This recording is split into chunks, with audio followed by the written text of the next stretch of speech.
My name's Angelo, and welcome to We Want Picks. I am going to walk through the UFC 267 DraftKings lineups. I'm going to walk through some of the higher price fighters, the lower price fighters, where I think there may be some value, and where you can find some solid spots so you can build a winning lineup. I apologize for my voice. I am sick as hell, but the show goes on, so we're going to walk through this. If you want more information on each one of these fights, we broke every single one down in detail. Go to our videos, find the fight you want, and dig in. And the last thing I'll mention is go to wewantpicks.com/DraftKings. We have a free DraftKings league. It costs you literally nothing to join, costs you nothing to play. But if you win, I will send you money, $15 if you're a subscriber, PayPal, Cash App, however you want it. $30 if you're a member, and there's a join button under this video to support the channel and become a member. What I've done here is I have sorted these prices highest to lowest, and we have a 15 fight card. So we have 30 fighters to pick from. And what you'll notice right out of the gate is we have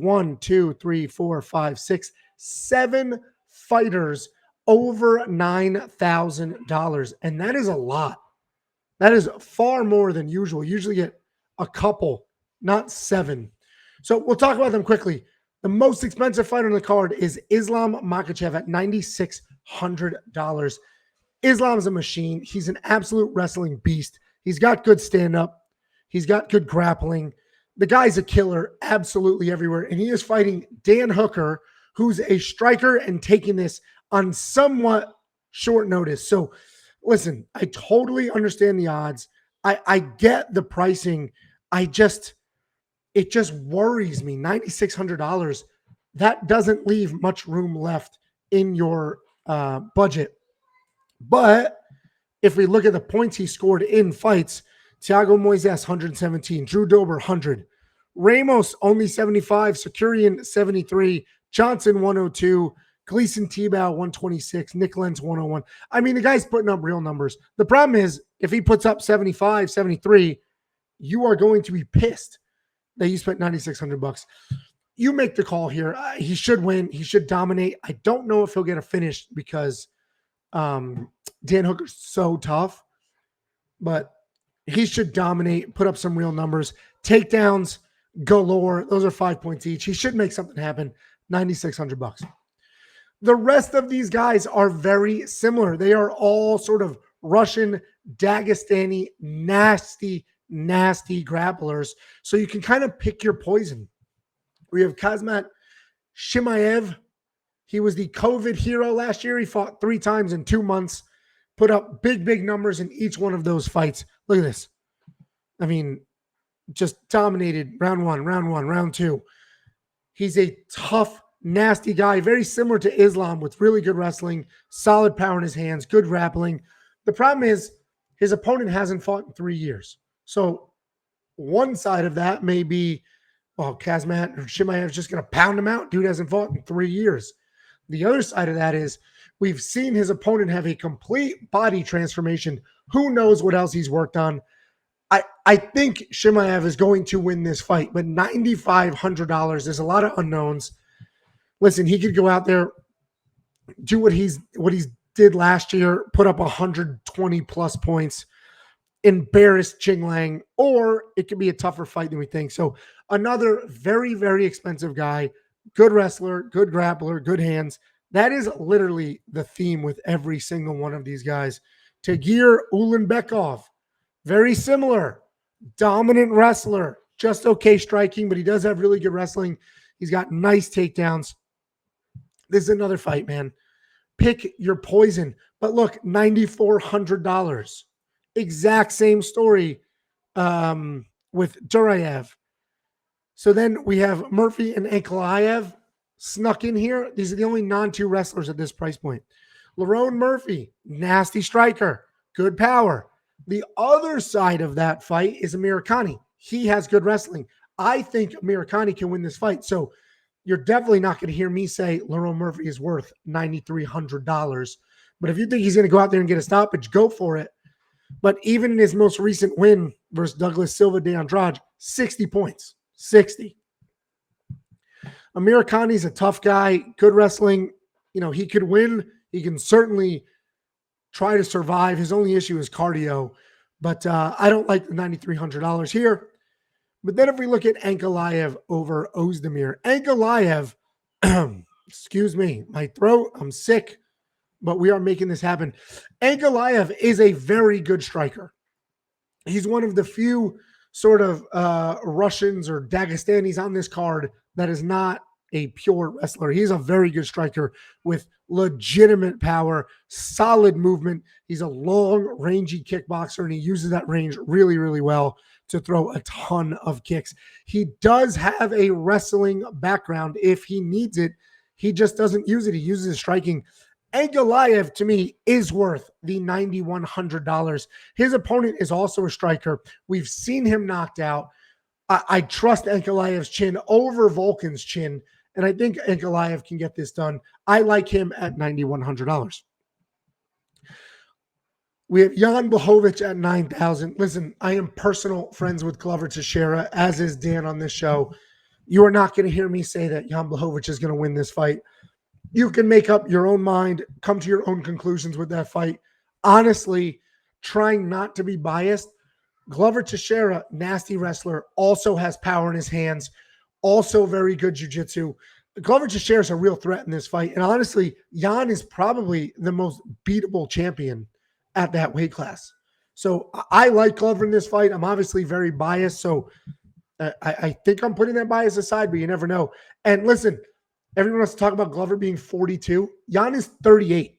It's not like Jan's 25. He's 38. He also has had a very long career, has also lost, has also been knocked out. So these are two older veterans streaking at the same time, colliding, very similar styles, two heavy-handed strikers. Jan's probably got a little bit better of a chin, been in fewer wars, but Glover Teixeira, nasty wrestling, nasty jiu-jitsu. I'm definitely not spending $9,000 on Jan. There's a lot of people that disagree with me. I will be spending the money on Glover. Let's get to the 8,000 range. So we have Alexander Volkov. This is a big stay away for me. He's definitely going to win this fight, but I just don't see him putting up big numbers. I think this is a patty cake type fight with Alexander running around in circles, staying away from Tybura, trying not to get taken down from Tybura. I don't think he's going to put up any meaningful numbers. So while I do think he's going to win and win convincingly, I think it'll be a lot of jabbing, a lot of striking, and he's not going to pay for himself at $8,900. I mentioned Volkov. I just did Volkov. Peter Yan. These guys are both priced really well. Yan and Sandhagen are priced well. If Peter Yan comes out here and does what he does to everybody else, he has 5 rounds to work with and could pummel Sandhagen. With that being said, Sandhagen is long, rangy, dangerous. He's a much harder opponent than Aljamain Sterling was, a much harder opponent. I mean, look at the numbers Jan puts up, though. Or Peter Yan. He put up 90 points in a DQ 4th round loss. That doesn't even include that there's no win bonus there. That is just 90 points of domination, 7 takedowns, a knockdown, a bunch of significant strikes. But Sandhagen is not Sterling. I know Sterling beat Sandhagen, but they have very different styles. Sterling had nothing to offer in the striking department against Jan. Nothing. Where Sandhagen has a lot to offer: range, power, trickiness. It's a much tougher fight than if he was fighting Aljamain Sterling. I don't know if I'm going to say Sandhagen will win, but I think it's a close fight. I think he'll take a round or two. So, both of these guys are priced well. If you're on the Jan side, take him at 88. If you're on Sandhagen's side, take him at his price point. Let's take a look at Ismagulov, and I can't do all of these fights. I don't even think my voice could possibly support doing every single one of these. So we're just picking, we're picking some of the people that I feel some type of way about or have a genuine opinion on. And if we look at Ismagulov, Damir Ismagulov, another nasty, dangerous guy. And this is a fight that if you watch the breakdown, I mentioned that I actually think he's undervalued. I think he should be a bigger favorite than he is. So Ismagulov is super dangerous, power in his hands, very good wrestler. He's good everywhere. He's 5-0 coming off 4 straight decisions. And that is the only concern here, is that he is a decision fighter. So, you may not get the knockout bonus, but we should get some takedowns, right? You look, he has 5 against Gorgees, 2 against Alves. We should get the takedowns. We should get significant strikes and a ton of control time. And that's why that new scoring system really favors wrestling. 8 minutes of control time in a fight that he only had 2 takedowns, and he still scored 93 points. So $8,700. I do like him at this price point. I do not see Mustayev winning this fight. He's also a good wrestler, but he's got a pretty piss poor stand up. He spins when he shouldn't spin, and I just see Ismagulov taking him down, working from there and getting that done. $8,700. I'll take that. We'll touch on a few more. Petrosky. Listen, I get that he's $8,600. Like, I get why. He's a good wrestler, and they're just basing this off styles, and styles do make fights. He's a wrestler. He should be able to control where this goes. But Yazong Hugh Yazong, listen, I get it. He's only 3-2 in his entire career. He's coming off of 2 losses, but he is tall. He throws heavy punches. He marches forward.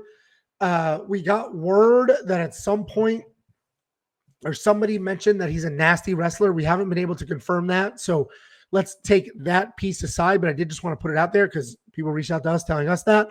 But if you check his Instagram, he has transformed his body. He has been putting in work. He's coming back after a 3-year layoff, and he put in work. I don't know what kind of work. Was it just working out, exercise, or did he put in, actual MMA training? So listen, Petrosky's a good wrestler, terrible hands. He does have power though. I'm not touching a dude who only has 8 fights in his entire career, alternating wins and losses. We watched him lose on The Ultimate Fighter. He is coming off that TKO win, but let's be realistic. What level of opponent was that? There's too many unknowns here. I'm not spending $8,600 with those type of open questions. Let's scroll down a little bit. Amanda Ribas, $8,200. I think she is some of the best value on the entire card. She is fighting Verna Jandiroba. Ribas and Jandiroba, 2 very good grapplers, but Ribas also has very good striking. Jandiroba does not. And while Jandiroba is probably the better pure grappler, we watched Amanda Ribas beat Mackenzie Dern, who is definitely the better pure grappler. So Amanda's hands, how comfortable she is in a fight, the fact that she will get takedowns. Look at this, 2 against Mackenzie Dern. She was not worried about that ground game. I love Amanda Ribas in this fight. I actually bet on her money line, and $8,200. She'll definitely be in my lineup. Then we have Michal Alexujchuk at $7,800. Listen, this is a tricky fight. The problem is, Gamzatov, his opponent, nasty grappler, doesn't have very good wrestling, but he does have really good jiu-jitsu. Oleg Zaychuk is a very good striker. Very good striker. He's busy. He's got some power. He's got fast hands, tons of pressure. And the speed is the big differentiator in his hands. He can put people out with that speed. The problem is there are gaps on the ground. So he has to fight a perfect fight to win this. He has to keep it standing, fight a perfect fight to win this fight. You can pick your side. $7,800 if he wins is a great value, and he can win. There's a very clear path to victory here, and that is the striking. The problem is I just worry if he gets taken down, if he ends up on the ground, can he get back up? But there is a clear path for him, and he could make something happen. $7,800 is a decent price. And let's talk about Glover. I broke it down in detail 3 minutes ago, but let's just look at the points he puts up. Obviously, he's 5-0 in his last 5. Even in his decision, he put up 78 points against Misha Krylov. But look at these stoppages. First round, second round, fifth the round for Smith. Oh my God. Lionheart, what the hell is his first name? I forget. Anthony. Fifth round TKO. That was that wild one-sided beating where Anthony Smith's teeth came out of his mouth. And if you remember, they were talking to each other. And if you want to know what they were talking about, check out our interview with Glover. I mentioned we're personal friends. He hopped on. He did an interview with me and Dan, talked about what him and Anthony Smith were talking about in that fight. He puts up real numbers. Even Thiago Santos, if you remember in that first round, he was almost put out. Glover was rocked and rocked hard, and he's got the will, the determination to survive, weathered that storm, got a takedown, and it was all over from there. Listen, $7,200. I get it. People's, oh, he's 42. He's going to get knocked out. But listen, I got to go with my Connecticut guy here. $7,200. He's absolutely worth it. The rest of these fighters, the problem is there are massive favorites on this card, minus 300 favorites. I don't see Dan Hooker winning, so I'm not going to spend the $6,600. Jin Yang over Shimaev. Listen, 6,700. That might be worth it for some of the big pools. This dude he's 3-2. He's been out for a while. We don't know what the hell's going on. Shimaev had ridiculous COVID issues, was talking about retiring. We don't know what's going to happen. You want to throw him in there at $6,700 because you spent the money on Islam? Give it a try. Nascimento over Uzbekov. It's another one where like these are giant favorites for a reason, and it makes it tough. Nascimento, he's officially making his UFC debut. He did have a Contender Series loss 3 years ago. He's a good striker. He can grapple. The problem is he doesn't have much to offer in the wrestling, where Ulanbekov is a dominant wrestler. His striking is just okay, but his wrestling is very dominant. If you want to take a flyer on Nascimento, he may be worth it because his grappling is good, his striking is better. I just think his opponent can get the takedowns and just beat up from there. And that is the theme with a lot of these inexpensive guys. Really, you're going to end up with a couple of mid 8,000 fighters. I'm going to go Glover. Amirkhani for sure at $6,900 will be in my lineup. I think his wrestling can absolutely stifle the power and the sort of the dangerousness of Lerone Murphy. And even in his last loss against Kirk, he put up 46 points. Obviously, we're not looking for losses, but look at the takedowns. 5 takedowns in that loss. 3 takedowns against Barboza. 3 takedowns against Shane Burgos. Amirkhani can get some takedowns. Lerone Murphy, I can see Amirkhani winning this fight. He will be in my lineup. Hopefully, this was helpful and useful. We still have a few days before the fights.